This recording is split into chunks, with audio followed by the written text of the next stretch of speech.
বিভিন্ন সময়ত বিভিন্ন সামগ্ৰীৰে আচলতে বিভিন্ন যিসকল কলা কৌশলী আছে বা যিসকল চিত্ৰশিল্পী আছে সেইসকলে ছবি অংকন কৰি আহিছে বিভিন্ন সামগ্ৰীৰে। আৰু এইবাৰ বিশেষকৈ তিল আৰু পিঠাগুড়িৰে তৈয়াৰ কৰা বা অংকন কৰা এটা বিশেষ ছবি ছ'চিয়েল মিডিয়াত যথেষ্ট সমাদৰ লাভ কৰিছে, যথেষ্ট চৰ্চিত হৈছে। আৰু সেই ছবিখনৰ আঁৰৰ যিগৰাকী শিল্পী, সেই শিল্পীগৰাকী আমি নিউজ 18 অসম নৰ্থ ইষ্টে বিচাৰি উলিয়াইছোঁ। আৰু আমাৰ সৈতে আছে শিল্পী ৰাজ পুমা। আমি তেওঁৰ সৈতে কিছু কথা পাতিম। আৰু এই মুহূৰ্তত এই ৰাজ পুমাই আচলতে সীতা জখলাৰ যি বাকৰি, সেই বাকৰিত তেওঁ ছবি অংকন কৰি আহিছে। আৰু আমি বিচাৰি আহি ৰাজ পুমাক অৱশেষত লগ পালোঁ। প্ৰথমতে ধন্যবাদ জনাইছোঁ যে এখন সুন্দৰ ছবি অংকন কৰাৰ বাবে। আচলতে কেনেধৰণে পৰিকল্পনা কৰা হৈছিলে বাৰু, কেতিয়া মনলৈ আহিলে এনেধৰণৰ? নমস্কাৰ, মই শ্ৰী ৰাজ কুমা। মোৰ ঘৰ গোবাত হয়। মানে সীতা জখলা ছাৰৰ লগত এদিন চিনাকি হ'লোঁ। আৰু ছাৰে আমাক মানে ইয়াতে তেওঁৰ ৱালতে ছ'চাইটিত মানে অলপ কাম আছিল, কাম কৰিব মাতিলে, আমি কামখিনি কৰিলোঁ। তাৰপিছতে ছাৰে ক'লে তোমালোকক মই এদিন গৰিমা বৌ তাত লৈ যাম। তাৰপিছত আমি কৈছোঁ যাবলৈ বহুত ইচ্ছা আছে, আৰু যিহেতু জুবিন দাকো লগ পাব বহুত ইচ্ছা আছিল মোৰ, কিন্তু লগ নাপালোঁ, মোৰ সপোনটো পূৰ্ণ হ'ল। তথাপিও মানে গৰিমা বৌৰ ওচৰত যাবলৈ খুব ইচ্ছা আছিল। তাৰপিছত ছাৰে এদিন 11 তাৰিখে লৈ গৈছে আমাক। তাৰপিছতে ভাবিলোঁ তাৰ আগতে মই গৰিমা বৌলে মই কি লৈ যাম। তাৰপিছতে ভাবিলোঁ মই জুবিন দাৰ ফটো এখন লৈ যাম।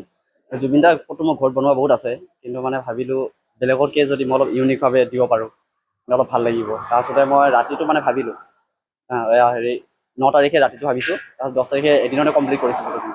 মানে আমাৰ অসমৰ তিল আৰু আমাৰ যিটো চাউল থাকে, চাউলৰ গুড়িৰে এই দুটা মিলাই মই মানে জুবিন দাৰ ফটোখন প্ৰস্তুত কৰিছোঁ। তাৰপিছতে 11 তাৰিখে ছাৰৰ লগত গৈছোঁ, তাতে গৰিমা বৌৰ হাতত অৰ্পণ কৰি থৈ আহিছোঁ। কেনেধৰণে আচলতে পিঠাগুড়ি আৰু তিলেৰে যে ফটোখন তৈয়াৰ কৰা হ'ব বা নিৰ্মাণ কৰা হ'ব বা অঁকা হ'ব, সেই ধাৰণাটো আচলতে কেনেকৈ আহিল?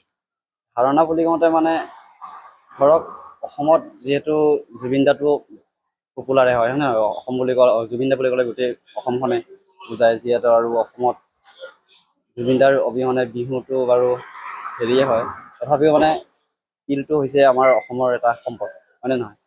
তিলটো মানে পিঠাত ইউজ কৰা হয়, আৰু পিঠাগুড়ি লাগে পিঠা বনাবলৈ, এতিয়া বিহুটো চলে ধৰ সেইটো হিচাপত মই বনাইছোঁ। আৰু মানে ব্যতিক্ৰমী কিবা এটা কৰাৰ মানে ইচ্ছা আছিলে, ফটো এখন আঁকিবলৈ মন আছিলে, হয় নাই? আছিল।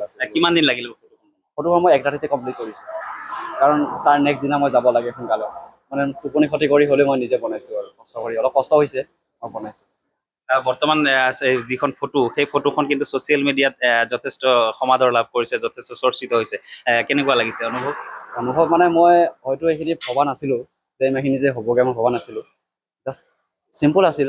মই মানে সেইটো থিংকিং লৈ যোৱা নাছিলোঁ। মই জাষ্ট দিব লাগে বৌক, সেইখিনিয়ে মই ভাবিছিলোঁ। আৰু কিন্তু ইমানখিনি যে পপুলাৰ হ'ব আৰু ইমানখিনি যে ভাইৰেল হৈ আছে, মই মানে মোৰ দেখি নিজকে বহুত ভাল লাগিছে। আৰু আপুনি বিচৰা বাতৰি পাব কেৱল নিউজ 18 এপত। নিউজ 18 এপ ডাউনলোড কৰিবলৈ স্কেন কৰক এই QR কোড। গুগল প্লে ষ্টৰতো পাব এই নিউজ 18 এপ।